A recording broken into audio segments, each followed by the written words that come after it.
Next time, I'll go there with a plan to win for sure.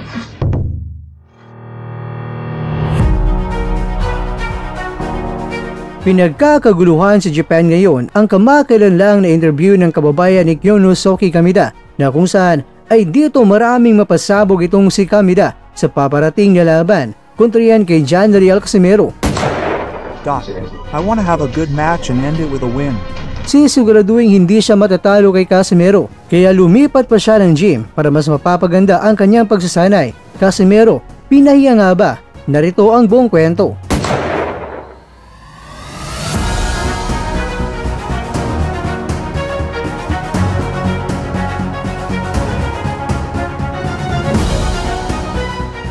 Sa pinakabagong video ng QCan channel, makikita ang emosyon at sigasig sa mukha ni Kameda habang pinapahayag ang mga importanteng balita.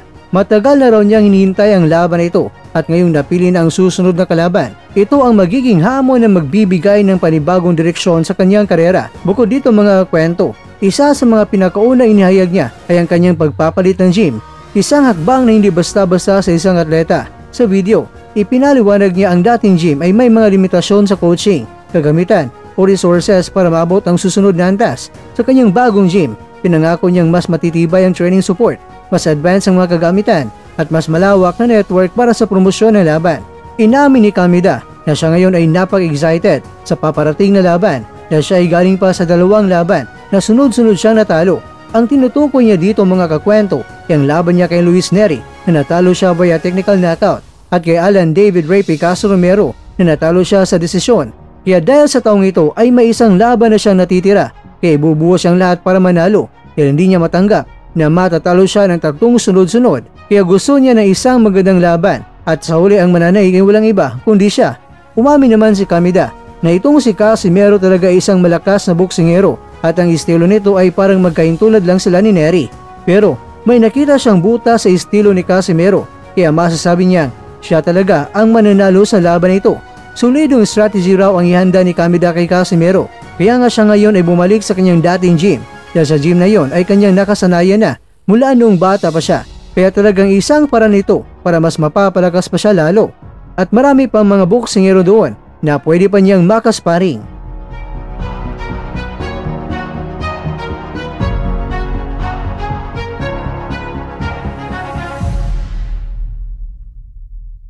Match of the year. I want to have a good match and end it with a win. Yeah. Mga kakwento, siniguro naman ng lalaking ito na pupuntahan niya si Kameda sa gym at bibigyan niya ng isang magandang game plan para matalo itong si Casimero. At alam niyo ba mga kwento, ang game plan na ibibigay niya ay talagang sure na sure daw na matatalo si Casimero. Aba teka, parang seryoso talaga si Kameda na talagang tutuhanin niyang si Casimero ay hanggang round 1 lang sa kanya. Matinding bakbakan talaga ito. Kaya naman comment na sa baba sa mga naniniwalang ang mananalo ay ang angas ng Pinas na si Casimero.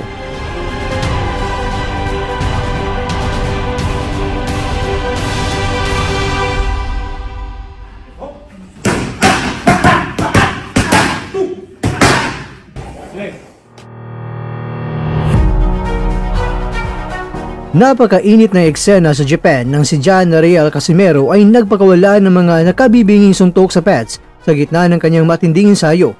Bawat hampas ay kumakalabog ang buong gym, tila ba nagpapahiwatig na paparating na bagyo sa mundo ng boxing. Kasama ang kanyang kapatid na si Coach Jason Casimero, bawat kombinasyon ay puno ng bilis, puwersa at determinasyong manlamon ng kahit sinong makakaharap. Ramdam ng mga nakasaksi ang apoy at tapang na isang dating kampiyon na sabik na muling mangingibabaw. Ang bawat tunog ng kanyang malalakas na suntok ay tila panyaya sa mga fans na abangan ang kanyang pagbabalik sa ibabaw ng lona. Walang duda, handang-handa na si Casimero na gulantangin ang mundo ng boxing sa kanyang susunod na laban. Kaya naman tara, ating panoorin ng video. At syempre, video courtesy po tayo mga kwento. Ecuador Alas, it's my boy.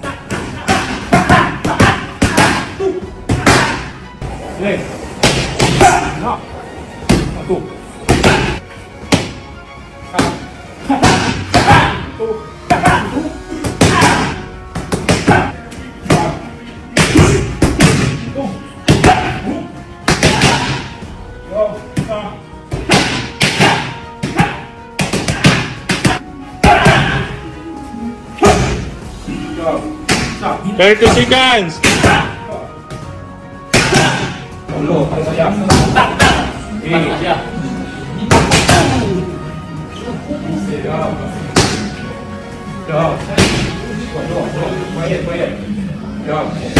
Yo.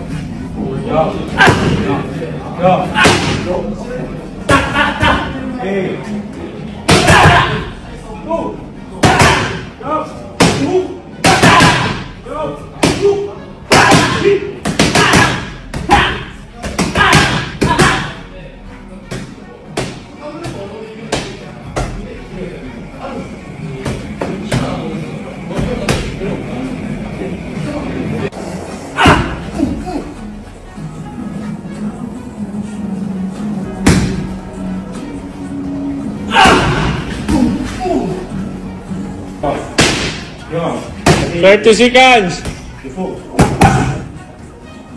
Stop.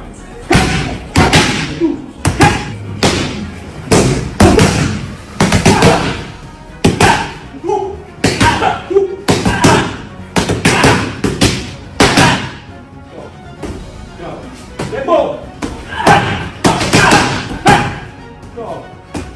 15 seconds.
Mga kakwento, umarangkada na sa ensayo ang dating 3-Division World Champion na si Gian Riel Casimero sa isang boxing gym sa Japan. Kasama niyang nagpapads ang kanyang kapatid na si Jason Casimero na masiglang tumulong sa matinding training. Makikita ang matinding focus ni Gian Riel habang pinapanday ang kanyang bilis at lakas sa bawat kombinasyon. Ayon sa kanilang kampo, mahalaga ang bawat araw ng kanilang pagganda para sa inaabang ang susunod na laban. Kitang-kita rin ang magandang chemistry ng magkapatid na nagpapalakas ng kumpiyansa ni Casimero.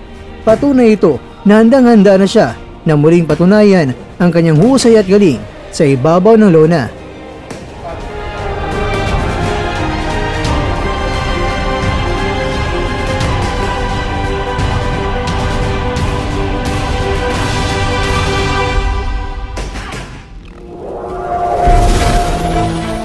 At dyan, nagtatapos ang ating kwento.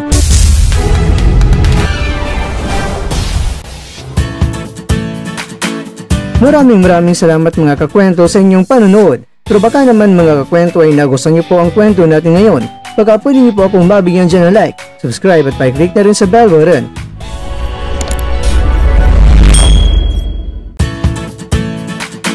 Pero bago tayo tatapos mga kwento, syempre, shoutout po muna tayo dyan sa ating mga kakwento.